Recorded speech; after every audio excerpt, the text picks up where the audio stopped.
Think before you speak. Welcome to New Story in English. Today I will tell you a very beautiful short story.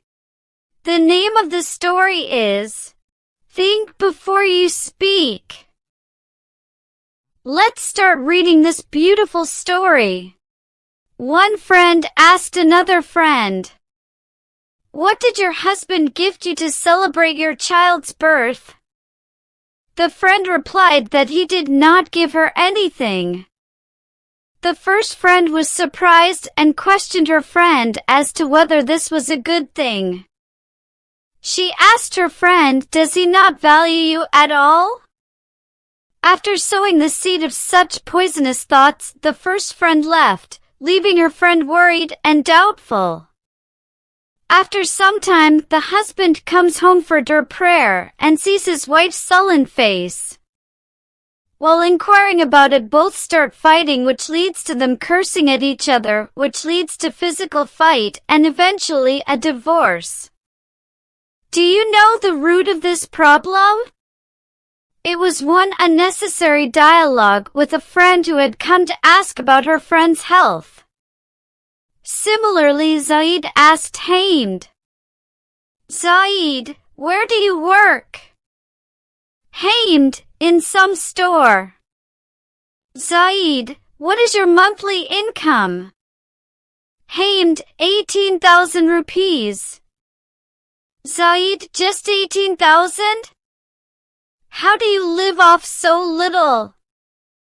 Hamed breathes deeply. "What shall I say, my friend?" The conversation ends. A few days later, Hamed has become fed up of his job and asks his boss to increase his salary. The boss refuses and Hamed leaves the job and now has no job. He had work before, but now he has no work. A man spoke to another man who lived away from his son.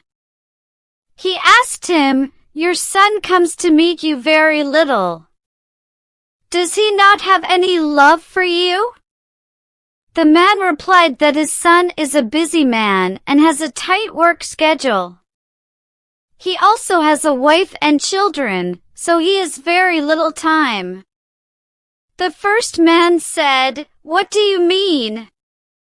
You brought him up, you nurtured him, fulfilled all his wishes, and now you rationalize with yourself for no reason that because of his other engagements he does not have any time to meet you. I tell you, this is only an excuse to not meet." After this conversation, something complaint against the son started growing in the father's heart. Whenever the son would come to meet after that, the father would only keep thinking that he has time for everyone except me. Moral: remember, the words that leave your mouth have a deep and massive effect on others. Without any doubt, there are some people through whose tongue the shaitan speaks. In our everyday life, some questions seem very innocent to us. Why did you not buy anything for me? Why don't you have this? How can you spend your whole life with this person? How can you believe him? We unknowingly ask away many such questions innocently without thinking of their consequences. Without thinking about which seed we are about to plant in someone's heart. The seed of love or of hate and doubt. In today's times, if we go to the root of all the chaos and fights that are happening around us, most often it will be because of someone else. They don't realize that whatever they said intentionally or unintentionally can destroy someone's life. Do not become a troublemaker and a spreader of doubt and evil. The end. Hope you have enjoyed the reading. Don't forget to like and subscribe to the channel. And find more fascinating and exciting stories from the description below the video.